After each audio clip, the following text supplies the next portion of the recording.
fact, I 3 months later was working directly with Steve Jobs.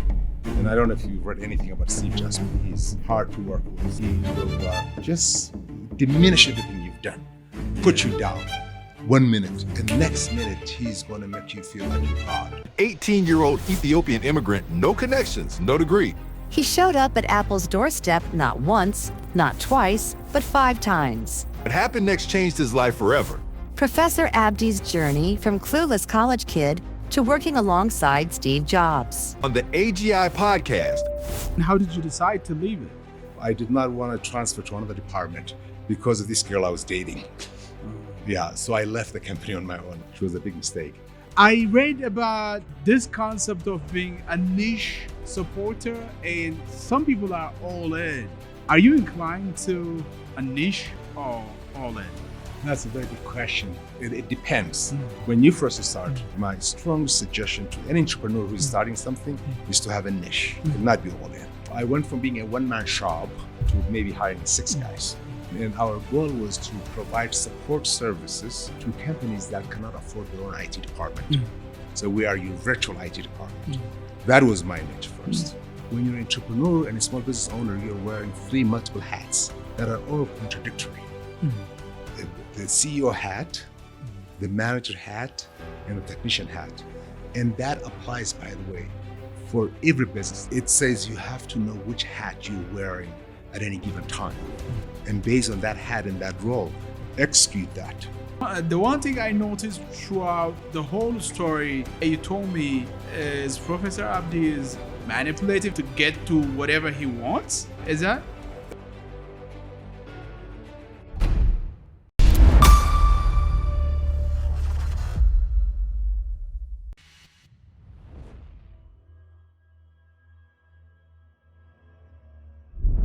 Professor Abdi, welcome to the show.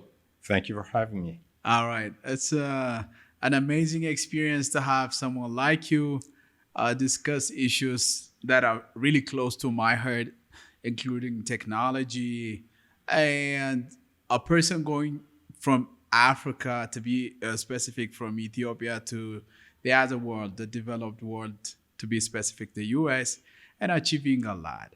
I want to know all about it. Can you start from the very outset, from the very beginning, so that my audience and myself could know about who Professor Abdi is? Tell me about the beginning, and we'll delve into Absolutely. what was in the middle. All right. So I've lived in the States for over 40 years. All right.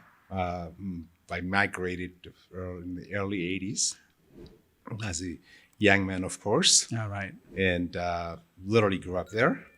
I was able to get a job at Apple at the age of 18, my first year of college, of course. Okay. And spent about 7 years there, actually. Then they ended up paying for my undergrad as well as graduate studies. All right. And it was a lot of fun. So I started early on, and I can label myself or call myself maybe lucky, but I worked very hard, I believe, studying technology, and still today, I'm still doing technology. So that's Abdi in a nutshell. All right. But I just want to know, and it's not an opportunity that everyone gets. I mean, migrating from Ethiopia, going and having an opportunity to work with Apple and being that successful. What was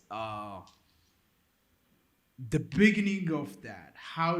Who did initiate that seed? Interesting. So it's a long story, but I'll give you the short version of it. All right.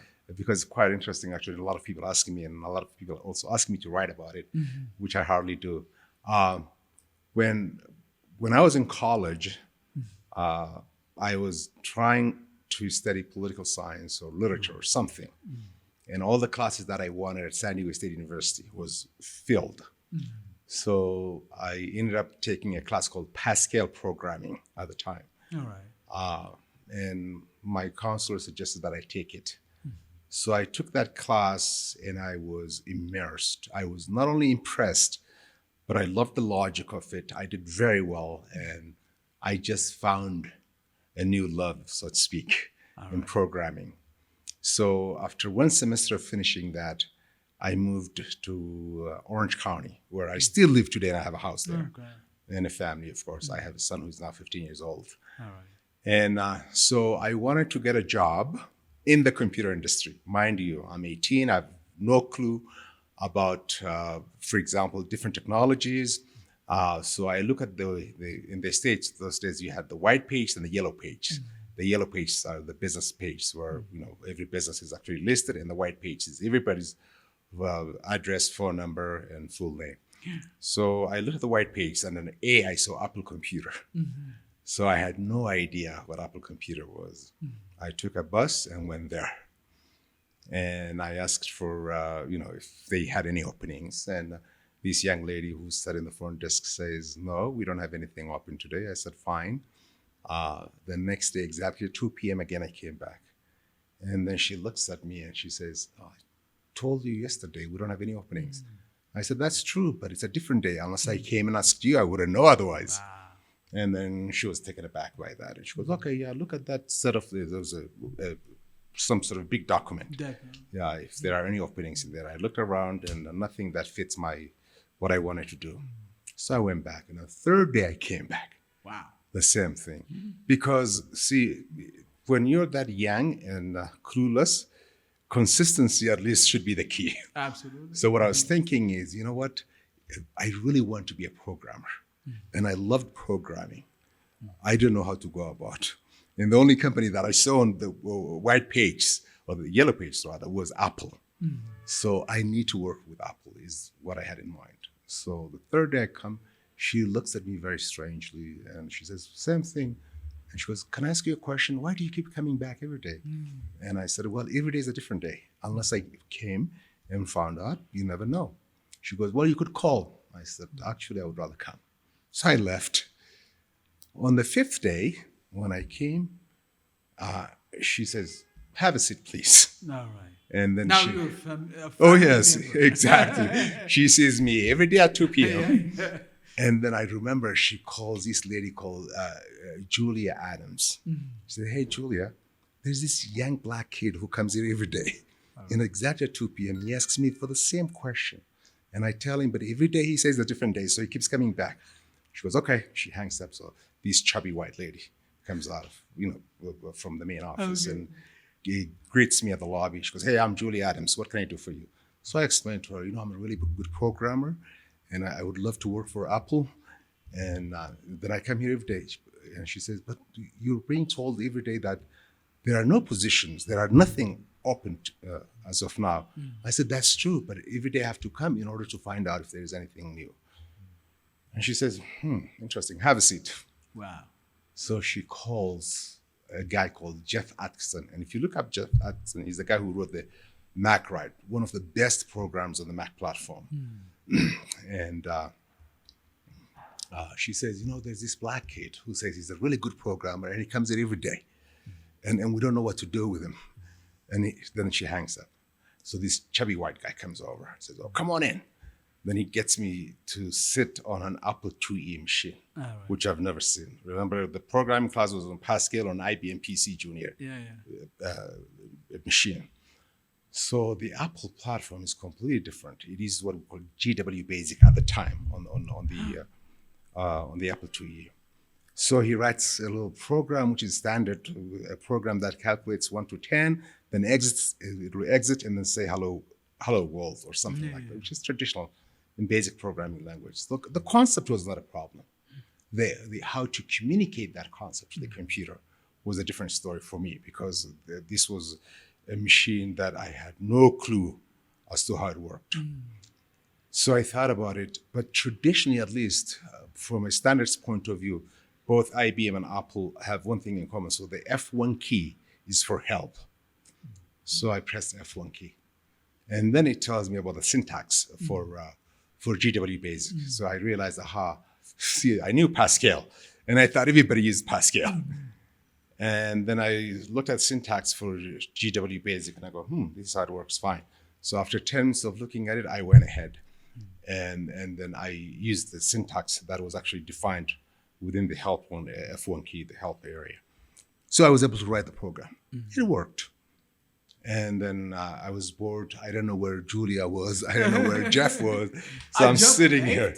Yeah, Jeff gave me the instructions and left. All right. Yeah, and this is Friday afternoon, by the way, about 2 p.m. I came in, so now about 3 p.m. So I'm sitting there thinking, okay, I finished this. I can't get hold of Julia. I can't get hold of Jeff. So what do I do? So there was a floppy disk I put into the system. And then there was a game called Pac-Man at the time. All right. Yeah. So I started playing Pac-Man. And then about almost 4 o'clock, Julia walks by. And she sees me playing a Pac-Man game. And she's livid, really pissed off. And says, I thought you were looking for a job. You come here every day and you're playing a game? I said, no, Julia, please understand. I actually finished, but I don't know where to get you or how to get hold of you. And I don't know how to get hold of the other guy. So I just started playing this game. And you finished it? Where? So I switched back and I showed her.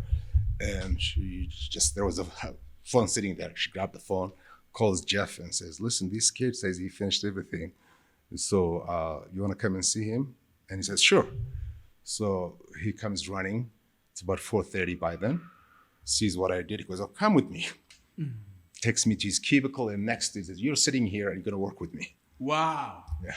And I said, okay. So I sat there. About 4:45 p.m. on Friday afternoon, Julia calls Jeff Utterson and says, hey, what happened to that kid?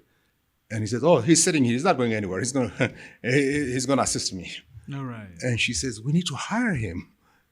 And it's Friday afternoon. It's almost 5 p.m. What are you talking about? And then he says, no. He can be here. She says, okay, at least send him my way. Let him do the paperwork. He can come and start Monday. And he says, okay. Then he asks me to go back to HR. And I was so shocked. You don't have any university credential? Or no, anything? I just took one semester. Wow, okay. This is the first semester. Okay. So at that point in time, I don't know.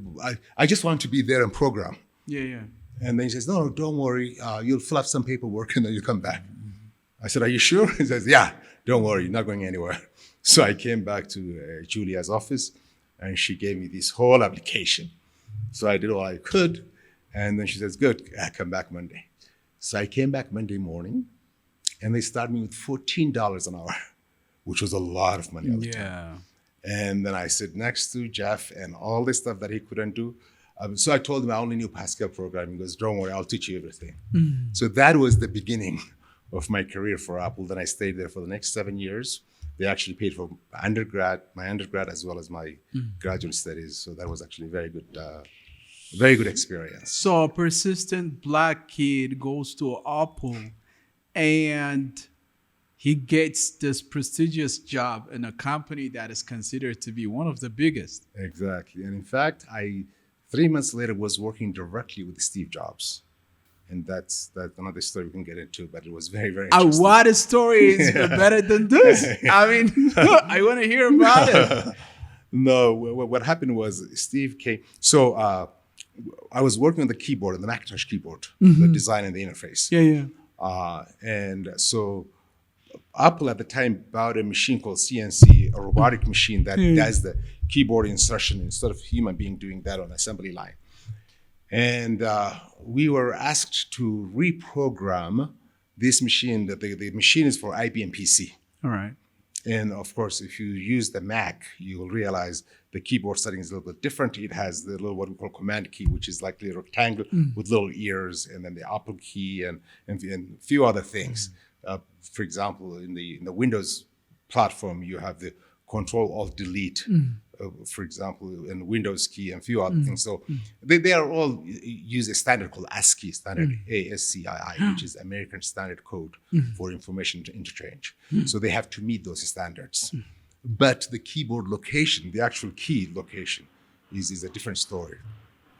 So we were tasked to reprogram this machine so that it can insert keys properly on the keyboard for the Mac. So the senior engineer, the senior software engineer, was this old guy. He was probably in his 40s at the time, but for me, he was an old guy. Korean guy who spoke hardly any English, but very bright guy. He wrote everything down. We did not have any documentations at code level from IBM. We had some manual users and technical documentations. But in order to make a change in the way that these robotic devices work, you have to have access to the assembly in the machine language that actually is the brain that's behind the insertion of the keys. We didn't have access to that. So this guy and I, for 3 months, are observing how these robotic arms move and insert keys and how and where at a specific time. Because we reached out to IBM, and IBM would not provide a source code. Yeah. Give you a compiled version, of course, for specific reasons. So we reverse engineered this thing. And after 3 months, we were able to actually, after maybe 3 to maybe between 30 and 40 errors, we were able to make it work and do the right thing. And the engineering department was so proud of that, they actually called Steve and told him our achievement. This is a $39 million. This is one of the most expensive robotic devices that Apple put out at the time from IBM. So Steve comes over and he wants an explanation how we did this.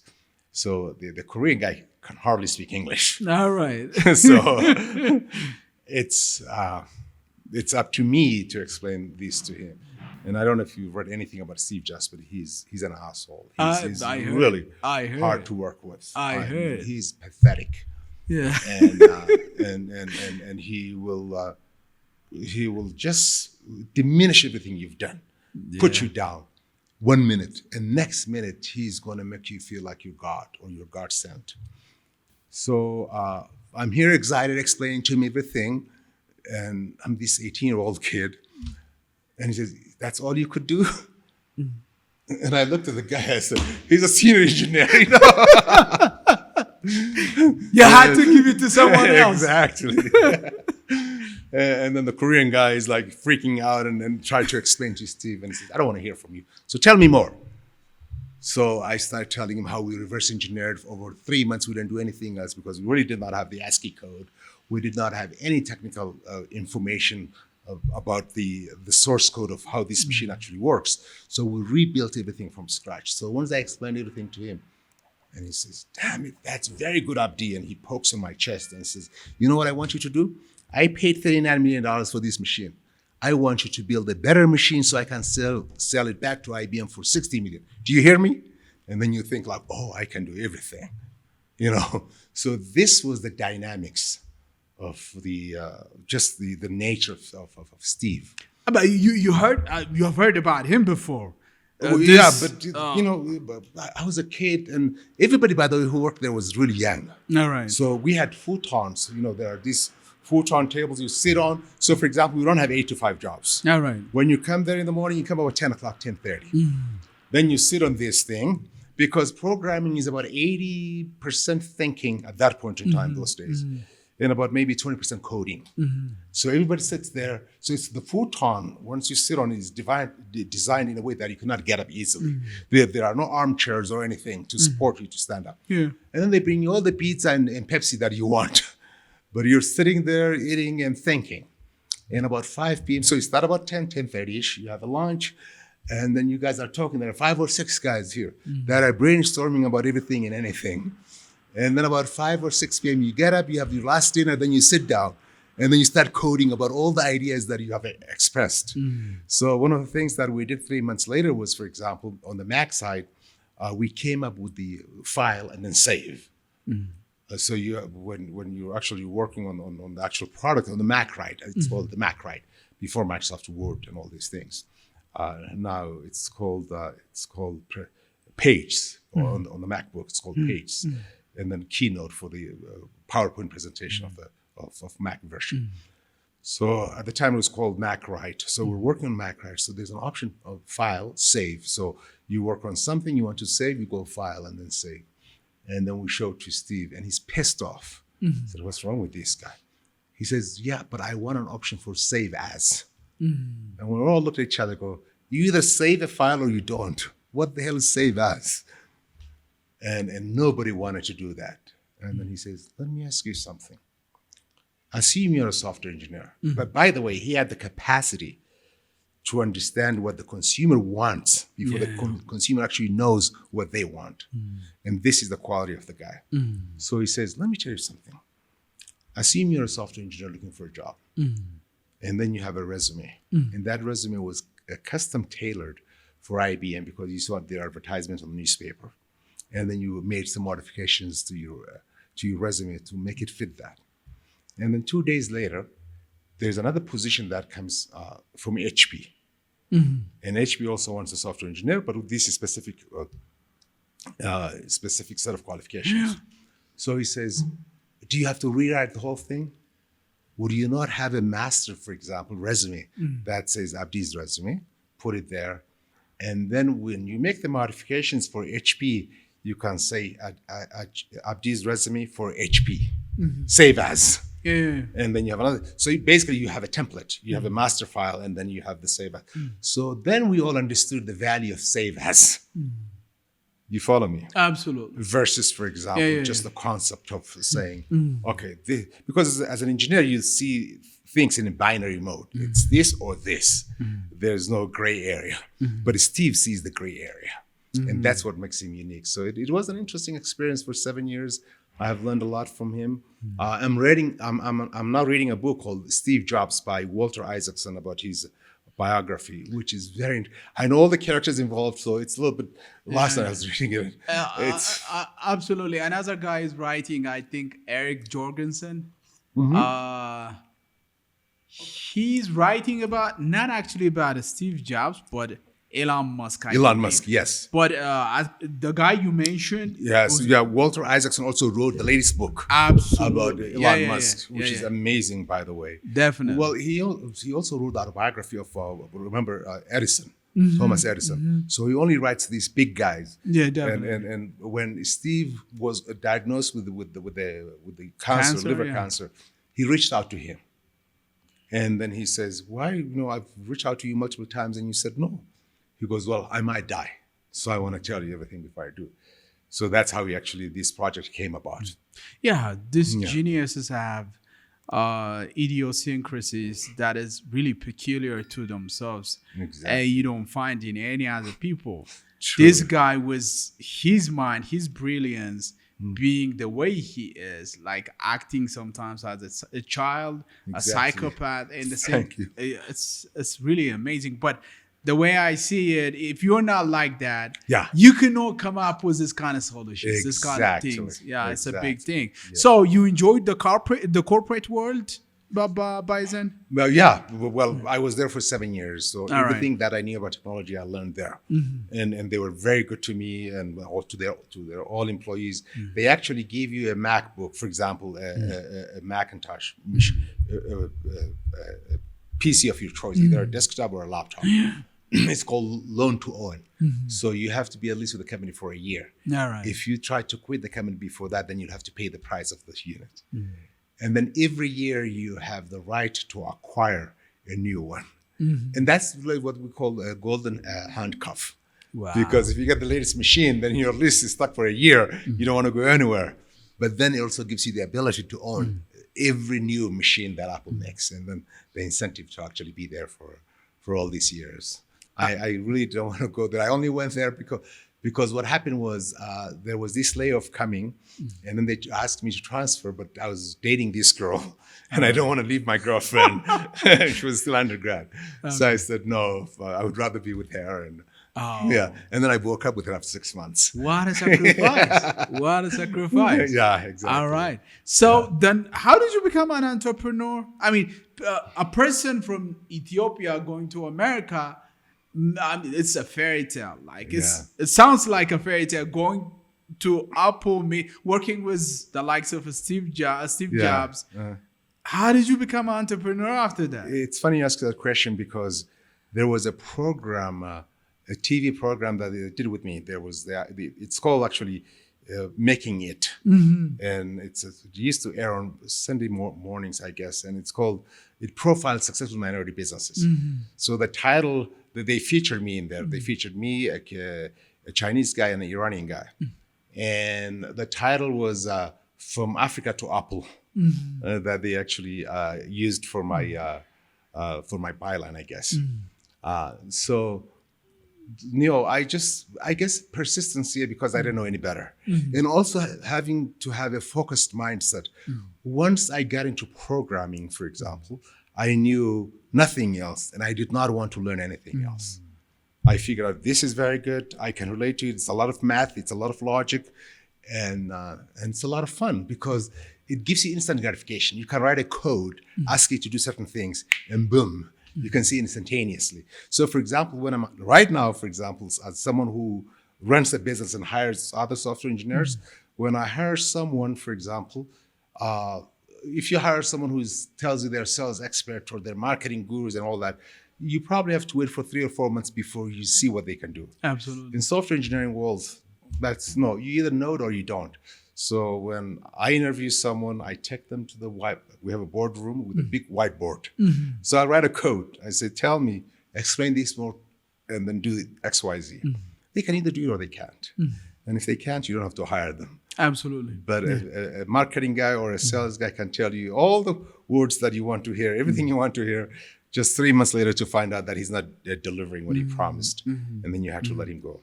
That is not the case in our world. So what allowed me, in my view, to be successful is A, I did not know any better. And B, I was focused. And I still am today, after all these years, whatever I do, I try to do 110%. Otherwise, don't do it. It's not worth doing it. If you want to be successful, or if you want something, you either know it very well or you don't. And this is why we're subject to a lot of misinformation and disinformation in the United States, because people don't parse through it. They hear it, they see it, and they take it. So for me, it was a matter of being focused. So after 7 years of being there, I left, which is another big When did story. you decide, and how did you decide to leave it?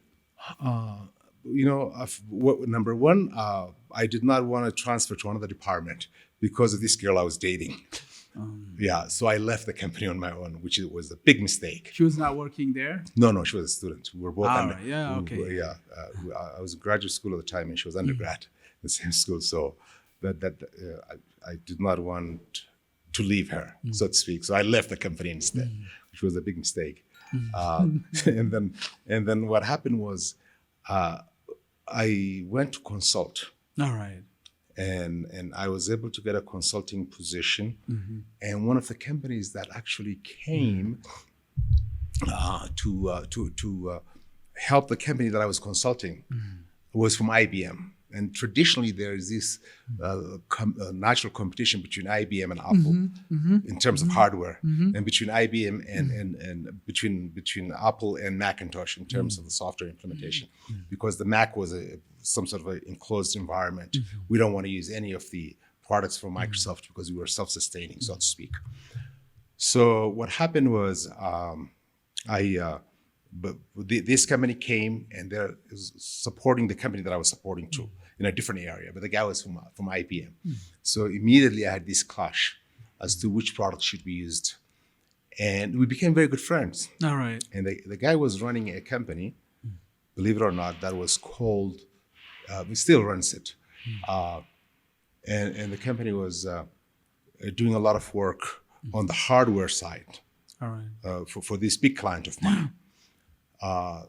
So we started working together. We became very good friends. The guy is originally from Persia, from Iran, who came to the States in the 70s. Very nice guy, by the way. They're true partners. A very nice guy and a really very bad guy. Paul is the bad guy.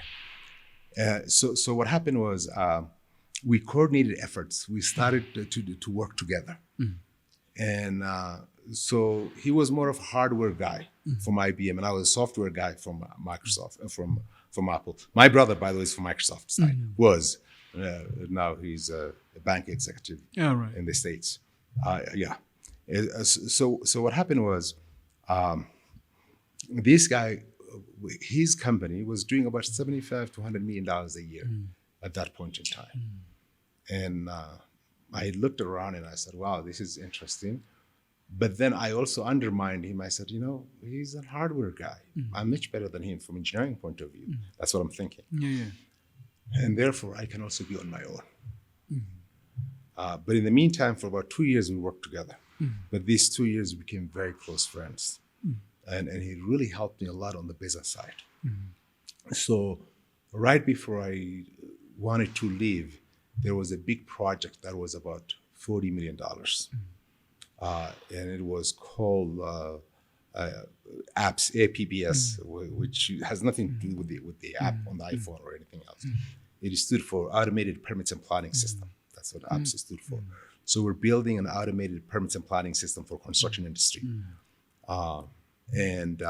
So the $40 million project, the guy who was in charge of the project really liked me. And he wanted me to be in charge of it. And I said, but remember, I'm a consultant. So he says, why don't you bid on it and we'll give you the contract? And I said, okay. So I was clueless. That's how she started NetServe. In 1996, I went out of my way, went ahead and registered this company, came back to him, not knowing much. So they liked everything that I stood for, but I need $5 million in insurance, which I did not have. So I couldn't be the prime contractor. The prime contractor has to have a $5 million in insurance in case they cannot produce the product. Then they can be liable for losses. So what do? I call that guy, my consulting, the IBM guy, who owns this $100 million company. And I said, listen, I can deliver this $40 million contract. But the manager of the project liked me very much. And he said, listen, if you can't have it, tell me who you can work with. These are the companies that have the master contract with us. So there's a group called Boston Consulting Group. And there's a group called Sapphire, and then there's this other guy. So I said, I can work with these guys. So I called him up. I said, I know you have a master contract, and you're doing very well with them. And he goes, oh, yes. So why don't I deliver this? And instead of being a consultant with them, I become a contractor with you. And he says, I have no problem with it. So I go ahead and I sign a contract with these guys to be a subcontractor for this company. So the $40 million goes to these guys. Implementation is mine at $175 an hour. So I said, I'll sign that contract. So I did sign.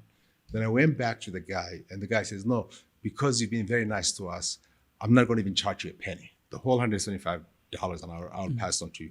I said, no, that'll be a conflict of interest. I need you to be fair. So charge me $25 an hour for your services. So you charge these guys $175. As a subcontractor, you're paying me $150. And then you're making $25 an hour from me, which is about $50,000 a year. All right. And it's a fair deal. And if they do look at your books, then they will realize it's very transparent. And there's no hush there. He agreed to it. All right. Yeah. Amazing journey it must be. Oh, yeah. Yeah. So I was reading about your journey. I try to understand some of the things that you passed through. And I highly appreciate some of the contributions that you had to make. I read about this concept of being a niche supporter, and some people are all in terms of technology or in those areas. Are you inclined to a niche or all in? That's a very good question. It depends. The way you start, when you first start, my strong suggestion to any entrepreneur who is starting something is to have a niche. It not be all in. All right. So when I first started, for example, I was a subcontractor with this guy. When I finished that, then I put together in 2004, I think it was, as a PLC, well, equivalent to PLC. It's been called Inc. in California, incorporated. So I went from being a one-man shop to maybe hiring 6 guys. And our goal was to provide support services to companies that cannot afford their own IT department.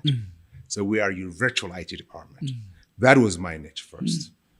And then I moved on to large corporations, which is a different story, like Honda, Toyota, Uber, American Express, Disneyland, and many others. So we decided on the enterprise level, the Fortune 100 type companies will do XYZ. For the small guys, we'll do this. So we scaled based on the need of our customers. The critical point, the critical issue was understanding what your customers need. And if there's an unmet need, then you have an obligation to put together a plan of action, and then move. So I'll tell you a quick story, for example, about that. When I left this contract, 3 years of making very good money, of 150 an hour, and then I would work maybe through October every year. And I go on vacation for 2 months, somewhere in the world, come back January, rejuvenated, and then I put in for 10 months and then stop. And then I was doing that routine for many years, and I was a very happy guy. Then I left him and put together, I said, no, I'm on my own. I hired 6 guys. And then the guy calls me up. Alan is his name. Says, I think you're doing the wrong thing. I said, what do you mean? He goes, you're one of the brightest engineers I know, but you won't make it. Being an engineer and being a businessman are 2 different things. So I don't think what you're doing is right. You are making very good money. You're with me. People love you. When you go on your own, it's a different story. Being an engineer and being an entrepreneur are 2 different things. And therefore, I strongly suggest that you don't do this. I was insulted by it because I'm thinking, hey, I think I'm brighter than him. And at that point, he's already doing $200 million a year. Wow. Yeah. So why couldn't I do something like that? Was my mindset. So I said, no, thank you, Alan, but I'm moving forward. So I moved on, hired, it's One Park Place in Irvine, the Silicon Valley of Southern California. I had 6 guys. My burn rate is about $30,000 to $40,000 a month. Nobody's calling me. Wow. Nothing is happening. And I'm thinking, everybody knows me. All these other companies that I worked with, even today, if I call them back, call them up, they would say, hey, come back anytime. So I have never burned a bridge that I crossed. Yeah. I had always maintained very good relationship, which is very critical for your business success. Don't ever burn any bridge. So I'm thinking, but they're not calling. Why is that? So it bothered me a great deal. Yeah. So I called Alan. And Give he me was- my job back. Is that the kind of thing? No. I called him and I said, listen, I don't understand. At that point, I'm burning 30 to 40,000, 6 months into the whole, 4 to 6 months into the whole thing. So I spent about $160,000 at that point in time, and I'm not getting anything. So I said, Alan, I don't think I can continue with this. He laughed. He goes, yeah, I told you, let's get together tonight and have a drink. We met and we started talking. And then he says, all right, here's a guy called Tom Asford. Call him up. This is the guy you want to deal. I said, how does he help me? He says, believe me, he will help you. Just open your mind. I gave you an advice, you rejected it. I like you very much because you're an honest guy, you're a hardworking guy, and you gave me an opportunity when I needed it most. So I'm giving you an opportunity. Talk to this guy and see what you can do. I said, okay. So I leave him. Next day, I called Tom Asford. Tom was in Vegas attending a seminar. So I told him, Alan asked me to give you a call, and my name is Abdi, and I want XYZ. And he said, very good, but here's the deal. You want to hire me, right? And I said, yeah. All right, I'll assign you a book. I'll be back in 10 days to California. But if you have read that book very well, I'll give you a quiz. And if you pass that quiz, then you will hire me. And I said, I don't understand. Who is hiring whom? You're the consultant. I'm trying to hire you for business development. He says, yes, but I'm very picky as to who I work with. So if you're interested in my services, first, I'll assign you a book. Read that book. I will quiz you, and then we'll talk. I said, okay. So he said, the book's called E-Myth Revisited. E-Myth, E is for entrepreneur, entrepreneurship myth, revisited by Michael Gerber, like in Gerber Food, G-R-B-E-R. Yeah, G-E-R-B-E-R, Gerber. So read that book and see what you can do. I looked up the book and figured out, okay, I'm not even going to order it from Amazon because I don't think much of it. I went to the local library. It's this small. So I read it in about half an hour, 2 hours, maybe 2.5 hours. It's about 120 pages. And the thesis of the book is about a lady called Sarah. I still remember. And she sells pies, cake, and she has a shop called All About Pies. So Sarah is working from 4 a.m. to 11 p.m. every day, working on her business. and she sells pies, and people love her pies. And the thesis of the book is, do you need to work on your business or in your business? Big difference. So when I read it, and of course I'm data driven and I'm trained as a scientist by understanding objective realities. So I was offended by this simplistic thing. So I read it, and after 2 hours I'm going like, why does he want me to read this stupid thing?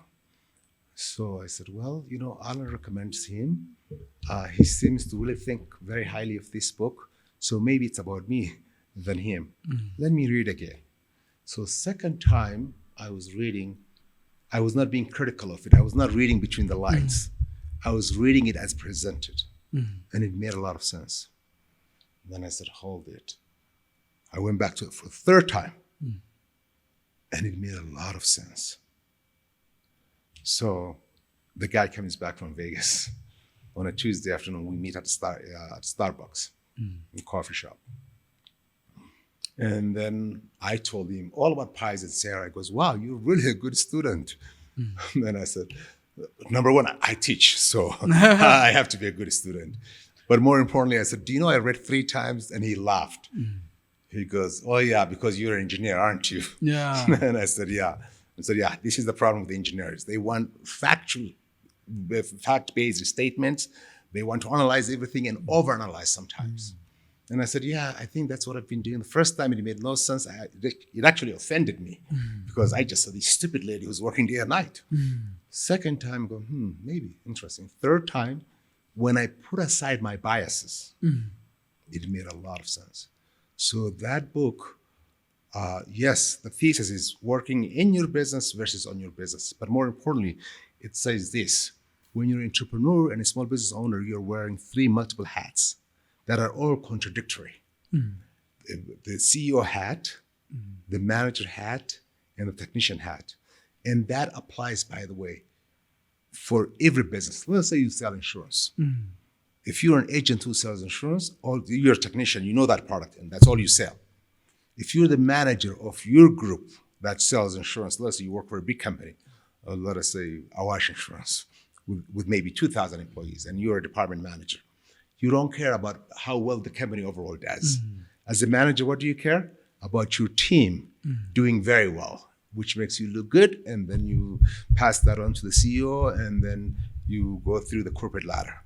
So you went from being technician, who's only selling these products, to being managing, who's only a group oriented for that group, all right? And then as a CEO, what do you think about? The overall company needs. So you're thinking about, what are my challenges? 5 years from today, what will this company look like? So if you say this is going to be a $5 billion company, you're saying, okay, who else has been successful in this field? And then you look at this other company and you're saying, okay, who actually led their sales strategy and marketing strategy? And you're saying, oh, here's this guy and he makes $300,000 a year. Then you're obligated as CEO to go ahead and maybe offer him $500,000, but have him come here and replicate those policies and procedures and operating systems that he had implemented there. Does that make sense? Absolutely. So as a CEO, you're looking at the overall picture. You don't see a problem. You see everything's an opportunity. Even when you're losing money, then you go like, okay, how can I reverse that? What do I need to do this? And then bring the right people. Yes, you might have to let some go, but you bring the right people in order to change the trajectory. All right? So in the book, it says, when you are a small business owner, you are wearing all these different hats that are contradictory. So you must know at which point in time are you doing what task. So for example, if I'm working, I walk by, one of the big problems I still have is when I walk by my office, I see 2 or 3 software engineers talking about something and arguing, and then I will join that because I'm attracted to the technology at the outset and what they're doing. But at that point, I'm a CEO. I should not be concerned about the basics because I could have made 2 or 3 phone calls that would make me more money. Absolutely. Than participating a discussion with these guys. So I gravitate to being a manager and I forget being a CEO. Does that make sense? Absolutely. So in the book, which I still recommend today for small business owners, it says you have to know which hat you're wearing at any given time. And based on that hat and that role, execute that. So if you're with a customer fixing a problem, you are a technician. If you're Monday morning with your team, you're a manager putting together a strategy and what you expect of them for the week. And then if you are sitting in the CEO's chair, you're saying, you know what, we're doing only $12 million a year this year, or we've done that for the last 3 years. We need to improve. How can I double it? How about having this understanding? If you own a business, in this particular example, we're talking about owning a small business. But if you're owning a business, how about looking at the bigger picture and letting the other genres in the business, the people in the business, worry about the technical things? Because at some point you may burn out. I know this is how you see, and maybe you have this understanding of how this business should function, not in actual sense, not in theoretical sense. True. But I see, if I'm a CEO, I will have people working for me who should think about the technical things so that I can focus on the macro, not the micro stuff. True, but that's when you are a truly trained CEO. All right.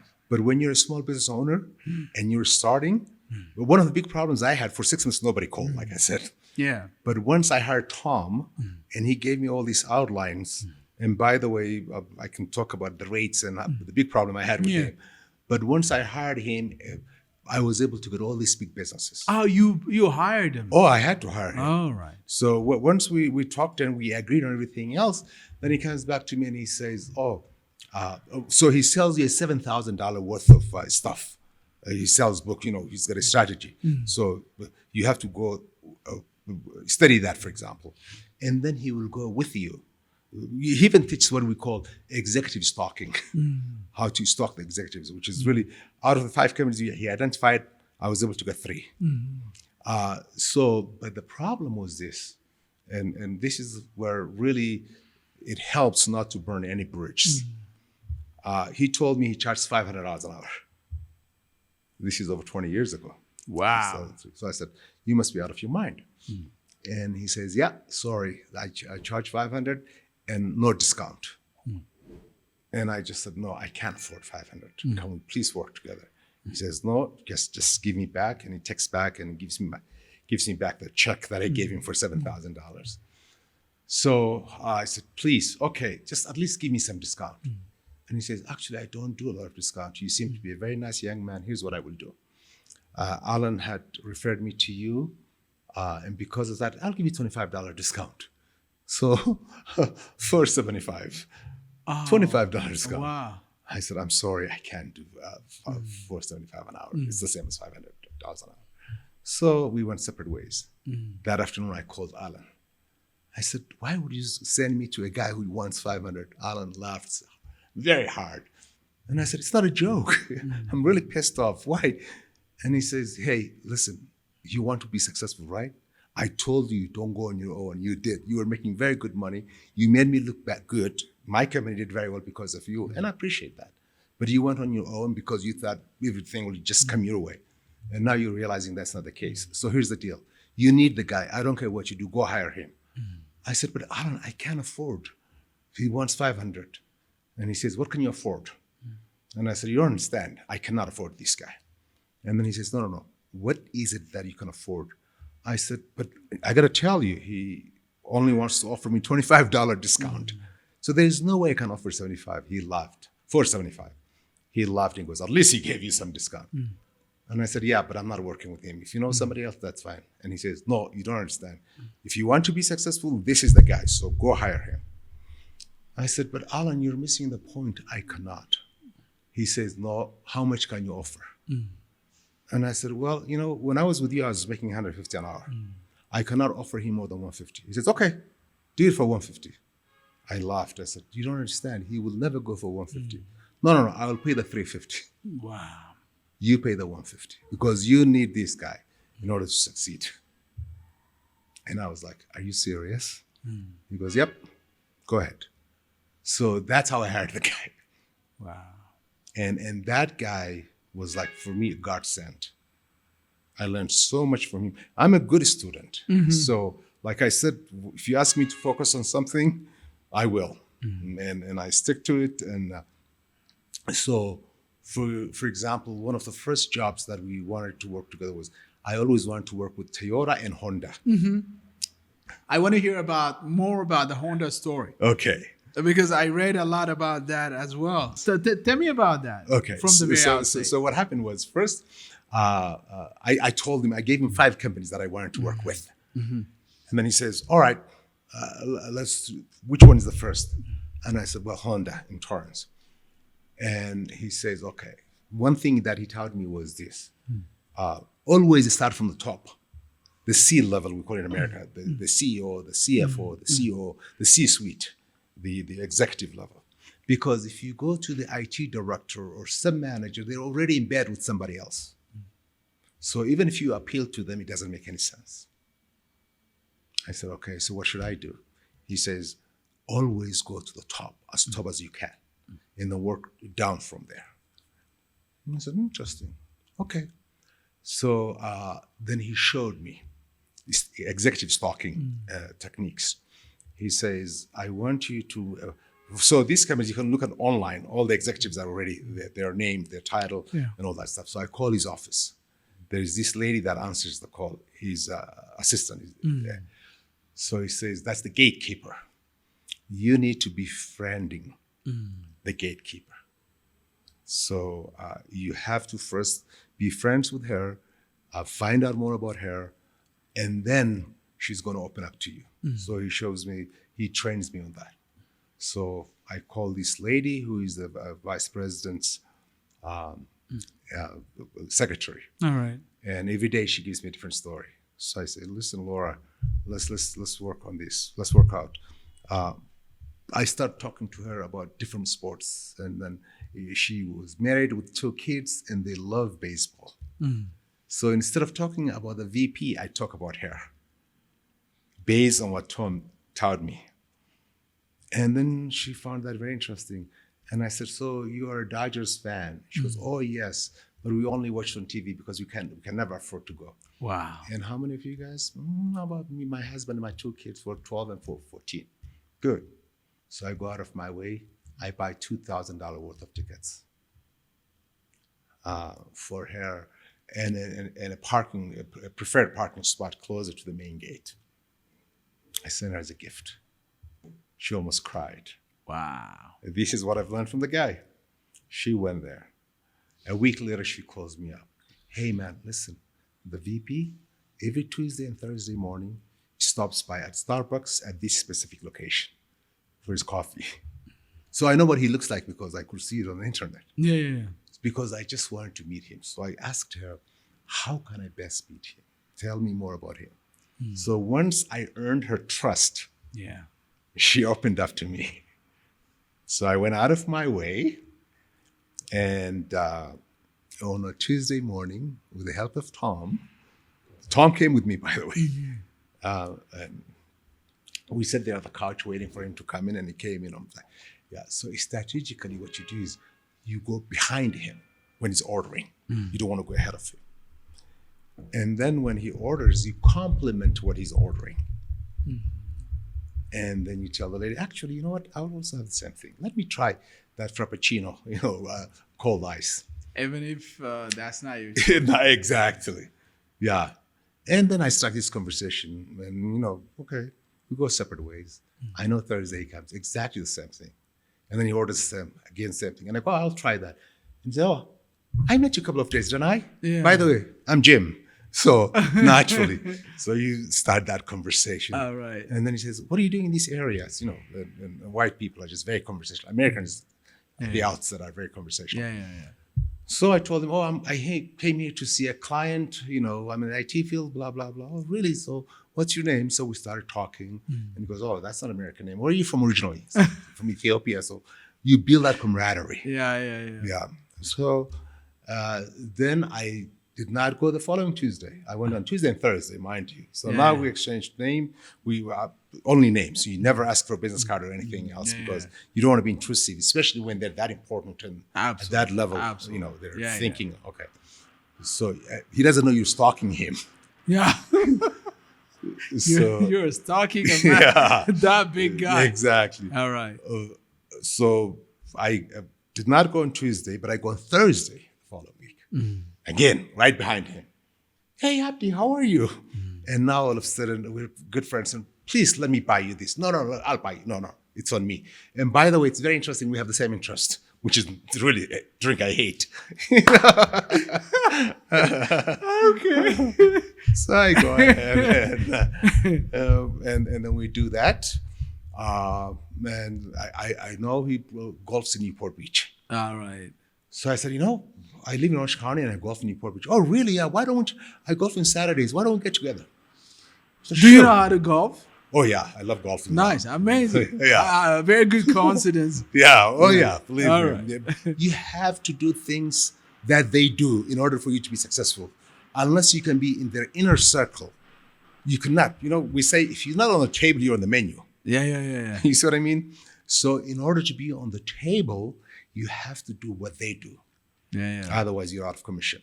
Absolutely. Mark Carney was talking about this metaphor analogy that you mentioned right now during the Davos conference, and it makes a lot of sense. Really powerful, and it definitely makes a lot of sense. Exactly. So, did you happen to meet him after that? Make business? Oh yeah, what I did was that. acquaintance? So I golfed with him. At which Yeah. point we exchanged phone numbers. All right. I never pressured him. Wow.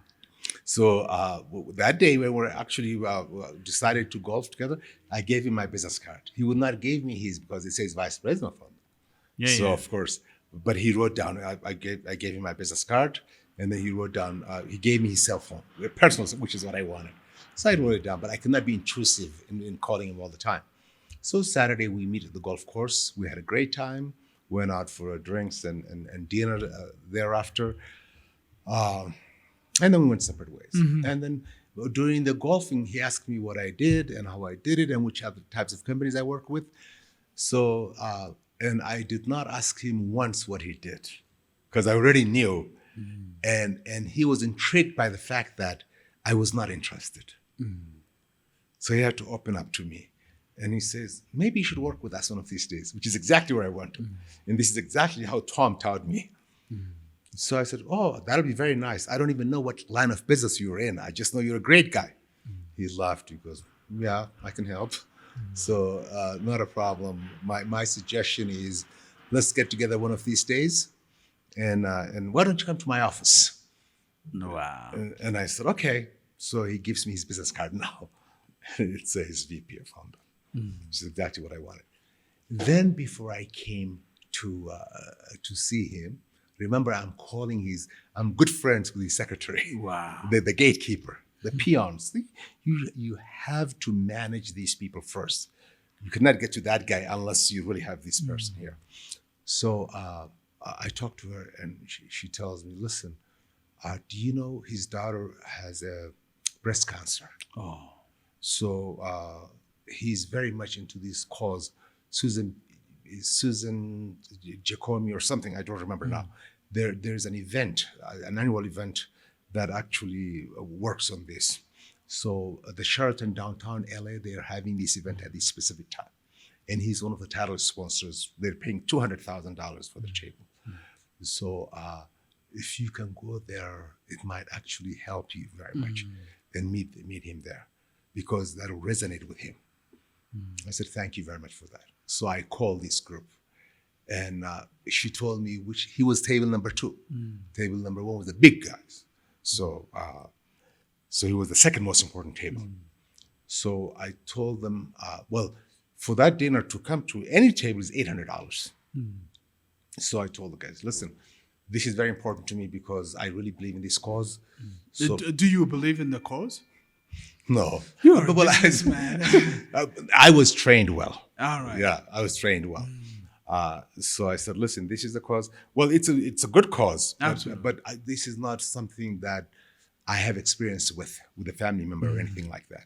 So it was indifferent to me. So what happened was I called them up and I said, I really believe in this thing and therefore I'm willing to pay the $800. but I want to be seated on the table number 2. She goes, oh, no, that table is already taken. It's a big guy's table. I said, yeah, I understand that, but please do me a favor. I don't care how much it costs. Just, I want to sit on that table. She says, okay, let me see what I can do. She comes back and says, okay, for $1,500, you can sit on that table.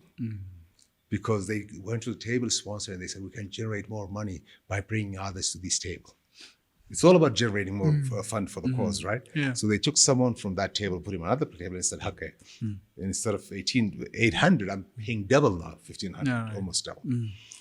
So they said, okay, you can be seated for $1,500 these. And I said, all right, good. I'm willing to do that. And I said, where is this guy sitting? They said, oh, he's sitting on table number 7 and his wife is on table number 6. So, okay. Then I said, can I sit on table number 8? Oh, no. That's a special guest. I said, no, you don't understand. It's very important for me. He didn't know about it. I mean, he didn't know about the scheme that you were coming or you were interested to come. So doesn't it make it disingenuous from your part? No, because he honestly, so here's the point. Yeah. So, because you don't pay that much money just to be disingenuous. People pay that kind of money when they're honest about it. But you'll be benefiting from the business relationship that you'll be having. Exactly. So, the fact of the matter is, as far as he's concerned, these are all coincidental because this is the cause that I believe in based on. So what happened was, for example, I asked to be seated next to him on number 8. I paid $2,000 for. They said, okay. He did not know, but because in the evening there's an area where you sit and have a cocktail and talk before you're seated. Yeah. So already I met him there. He didn't realize that I was going to be seated. So he said, Abdi, what brings you here? Oh, this is a cause I believe in, and I really contribute as much as I could, so I'm here. Oh, great to meet you. And he's so happy to see me there. And then when we were supposed to be seated, and everybody's name is there, so right next to him says Abdi Ahmed. And this time he's wondering. Yeah. Yeah. And I would too. Yeah, exactly. Yeah. And then he says, what a coincidence. Saturday we golfed and now I meet you here. And then I mentioned, this is more than coincidence. And I said, I can imagine. But with all honesty, isn't that really interesting? This is just a cause that I believe in. So anyway, I had a script from Tom. So then he genuinely believed in it. He goes, no, tomorrow morning you come to my office. So I came to his office. Next day, I said hi to the young lady. It cost me $2,000 to buy them the tickets. Yeah. And then he calls the VP of technology and says, hey, you need to work with NetServe. NetServe is your company. Yeah, that's my company. We're very small, 600,000 revenue per year at that time. The first 3 million was from them. Oh. Can you believe that? So what happened was the guy says, what can you do? And then he looks around. So he says, see, this is a guy who doesn't really care. He has 800 people in this department, primarily all consultants. We call outsiders, basically outsourced services to IBM, dealing, many other companies are there. So he says, okay, give me 3 engineers. All right. I can only get 3 from you. I said, okay. So I gave him 3 engineers for a 6-month period. They liked what they do. They asked for another 3, up to 18 within 2 years. So that was our point of entry to the whole thing, to the enterprise level. And because I've done very well with them, so every minority meetings that they go to, they would take me to showcase. Wow. This is our minority business partner, blah, blah, blah. And so then that opened up Toyota. That opened up Uber and the rest. And so that's really interesting. Would you say the one thing I noticed throughout the whole story that you told me is Professor Abdi is a persistent guy. Yeah. Eyes on the prize. Yeah. And sometimes could be a bit manipulative to get to whatever he wants. Is that? Manipulation, I would not say. Because Tom, I would consider to be someone who writes a script. Yes. Well, for winners. Exactly. Yes. So by any means you should win. By any means necessary. By any means necessary, you should win. Yes. That is a script that Tom writes. Yes. And he goes with you to these important meetings, by the way, and then he will critique you when you're done with the meeting. I want you to fix this, because when you are communicating with this, you're talking too much about yourself. All right.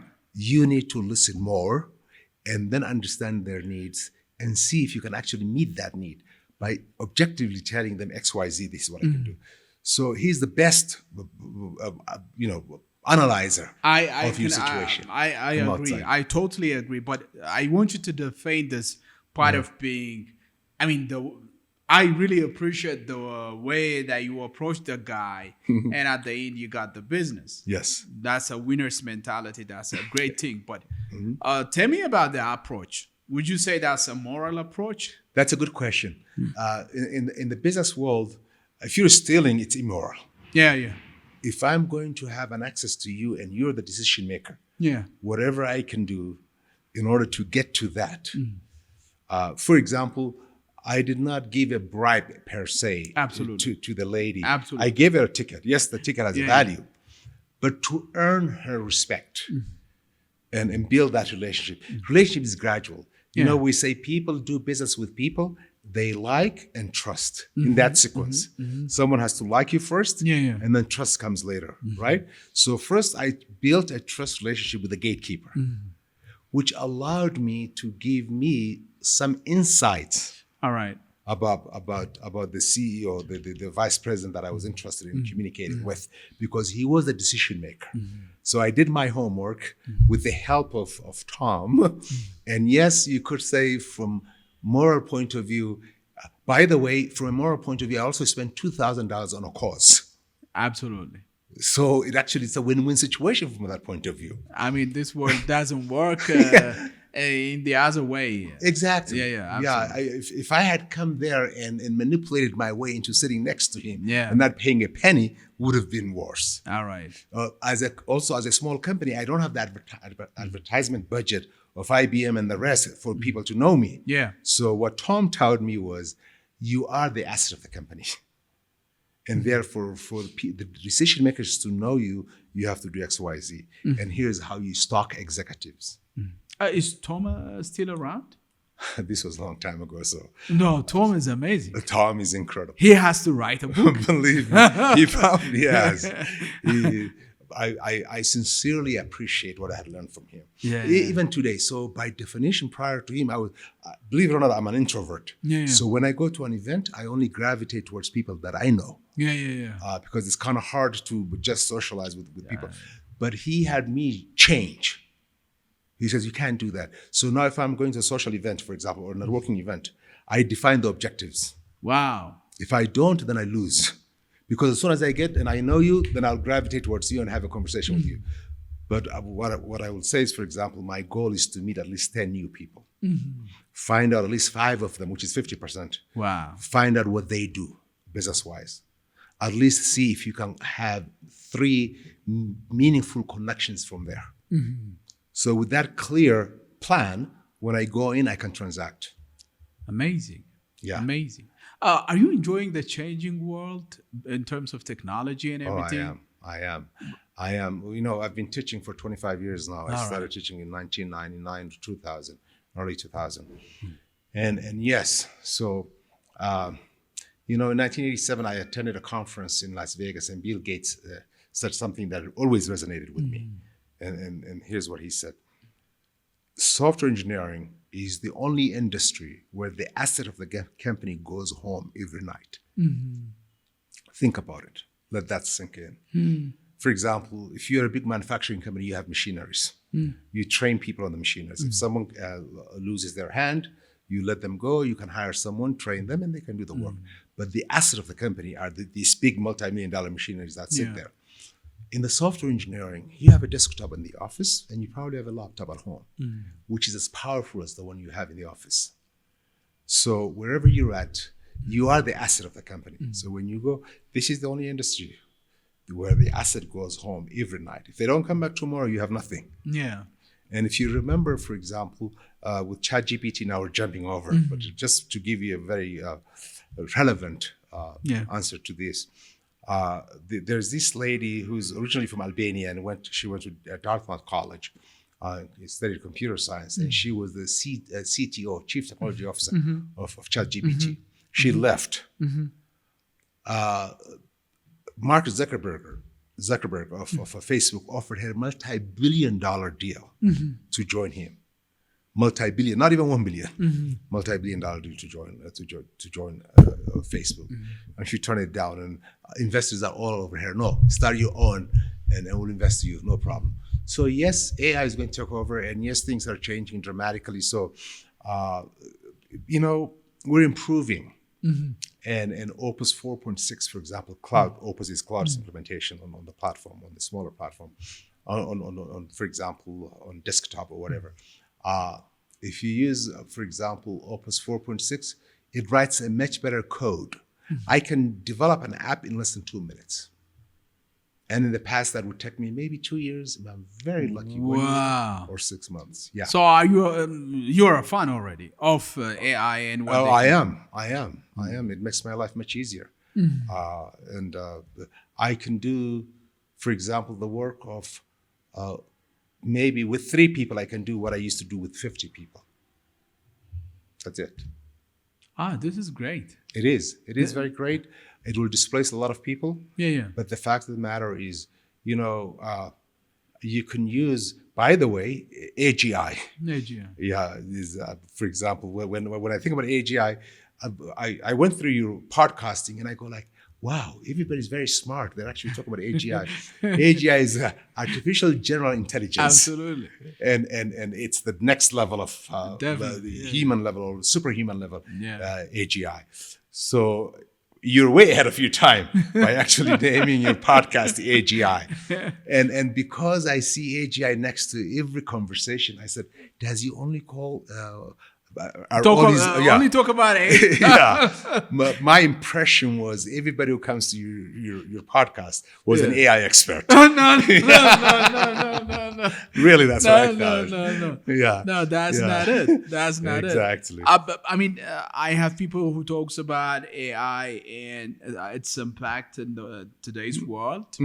I like my friend here, Jordan, and myself like technology, and we are really interested in having this conversation about AI. And we have our reservations about AI.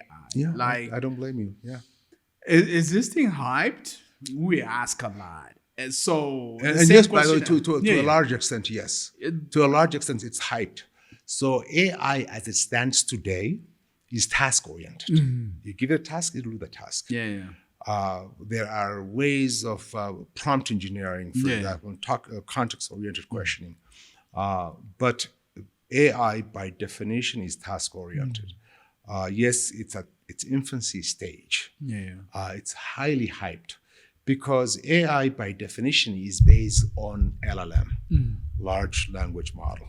What does that mean? Collecting all the language, everything on the internet, compiling it, and then training on it. Now, I'll give you some analogy that Demis talks a lot about.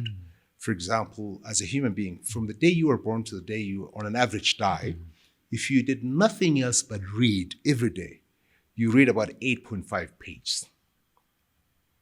So from the day you were born, if you're able to read, to the day maybe you're 85 and dying, at best you will read about 8 billion to 8.5 billion pages. Words, I'm sorry. Words, right. Not pages, words. Now, AI can compile that in about 8.5 minutes. Wow. Think about it. Yeah. And compiling is different than learning because you have to be trained on it. So training AI is very critical. And in Africa, we're having a lot of challenges, and we can talk about that in detail. But the fact of the matter is, yes, at this point in time, it's hyped. And I can give you 2 analogies about AI. Number one is electricity. For example, if you use electricity the right way, you can see it actually benefits society. If you use the wrong way, you could electrocute people. It can kill you. Definitely. By the same token, fire will allow you to cook, but it also burns cities. So it depends how you use it. And AI is exactly that. One of the challenge that I have with AI being in this industry is that the trainers of AI, technically speaking, aren't doing the right thing because there's no diversity in those trainers. AI only knows what it's trained with, nothing more, nothing less. So the people who are training it, unless they are diverse set of groups from different backgrounds and different cultures, AI by definition will be biased because the people who are training it don't look like you and I. The data centers are not here, the super data centers. Yeah. You know, an average data center for AI uses about 1 gigawatts of data, of power, so to speak. Now think about the GERD, our dam is what, about 5 gigawatts. So that means only 5 super data centers is all it can accommodate. But now not only Ethiopia, we can sell energy to Kenya, Tanzania, and the rest. So this is how actually power consumption oriented is. For example, if you say thank you to ChatGPT, for example, 5x, and you press send, it uses about 1 bottle of water in order to understand that. So technically, as part of the training, instead of saying thank you, there's a thumbs up. Press on thumbs up if you want to save energy. Because there are 2 things that they use a lot. It's the power, electricity, and water to cool these devices. So for it to analyze this thank you requires about a bottle of water, small bottle of water, roughly. It's amazing. It is incredible. Yeah. It is incredible. Yeah, I mean, I'm not actually worried about what it can bring to our world. I'm somehow fascinated by what we can achieve using it. So it's a nice thing, but I don't have the know-how, the technical understanding of what it is, like the way you explained it. But I have this excitement inside.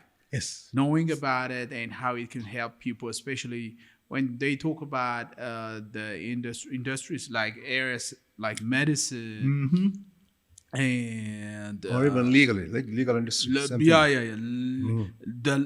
That's my area, so I don't want it to be disrupted, but it is being disrupted a lot. So the legal areas, the legal field, and those, but it's something that is unavoidable. We cannot avoid it. So that's a great thing. Let's talk about your investment in Ethiopia. Okay. Why come to Ethiopia? Why invest in here? And what is happening? Tell me about those things. That's a good question. I came to Ethiopia because I'm Ethiopian. That says it all. I understand. From the comfort of California and getting all these recognitions and being this big business person and coming back to Ethiopia and facing the hurdles, and then that's what I made. No, I understand. I'm originally from Jijiga. All right. And I came back here about 5 years ago, met with our regional president, who is a good friend of mine, suggested that I invest. So I said, okay. And I was offered a land in the city that's about 5,000 square meter in the heart of the city. All right. And I'm building a mall that sits about maybe 4,500 square meter built up area and still going up. And it has been very labor intensive, very interesting experience, very not so pleasant, if you will. Going from software engineering to construction is not an easy task, number one. Number two, the level of bureaucracy in Ethiopia and the level of hurdles, not necessarily by design, but by some bureaucrat who really is clueless and doesn't care about what he or she's doing. It's just, it's really impossible to deal with these people. So I'm doing that. I'm also doing other investments here in Addis and a few other places in real estate and other projects. So to a large extent, it has been very good. There are some challenges, and that challenge includes, for example, lack of patience on my part, because when you're in the States, things are transaction oriented. You submit your request, You get a response, you move on, you have all your ducks in a row, and you keep going. And that's not necessarily the case here. Absolutely. Here you have to be more or less very resilient, very patient, so to speak. And you must not be offended by this going back and forth type. You go to an office and the guy's not there, and then you go back next day. It might be 5 or 6 days before you actually get one basic stamp. And then by the time you get that and you go to the next office, then there's another problem. You go back to the whole thing, and it's a very circular and very disappointing to some extent. But here's what I've learned in the last 5 years. The opportunities in Ethiopia are impeccable, amazing. And I think if you're patient enough and you have a specific set of plans, you can succeed. But if you come here and you want to get it done things in a year or two and become very big, forget it. It just won't work. Yeah. This is my 5th year, so to speak. And it has been very challenging, but equally very rewarding. So I don't have... My suggestion to the diaspora professionals who are coming here is that get your ducks in a row, make sure you have taken care of everything, and be patient. Absolutely. And be patient. Yeah. A lot of these bureaucrats, here's the biggest problem. These technocrats and bureaucrats, when you go to their office, they actually want you to invest, by the way. But it's just, I don't know, it's a cultural thing. They create more hurdles. So, for example, if there's a misspelling of some kind, they don't help you to spell it right and then have you maybe put your initials next to it. They don't know, go back and fix this and then see me. And that might really create another, maybe a week or two. The going back could be going to the US, maybe. Exactly, yeah. So, if you get disappointed, a lot of friends that I know, a lot of investors that came here, went back, said, forget it. So, no, the opportunity is there, and I'm happy to be here. Yeah, but I felt, having spent time with you, I felt your love for your country, and I was really amazed. At the same time, surprised, because people having that kind of opportunity to live in those luxurious places, coming back to Africa or Ethiopia, a particular place, you see the resentment overflowing. Yes. But when you talk about Ethiopia, I felt that your love is big there. So that was really a great experience to feel that way. No, it is. It was very fulfilling for me. By the way, I still have my business there. My brother runs it. Yeah. So NetServe still works. It's still operational with its employees and everything else. But like I said, because you have to be objective about it. Yeah. When you come here, you look at it and you're saying, if I were to do this and these are the results, but these are the obstacles. And by the way, a lot of it goes back to what Tom trained me 20 years ago. Seriously. Resilience, for example, be patient, remain focused, and don't be disappointed. And that's what I would tell any investor that's coming here.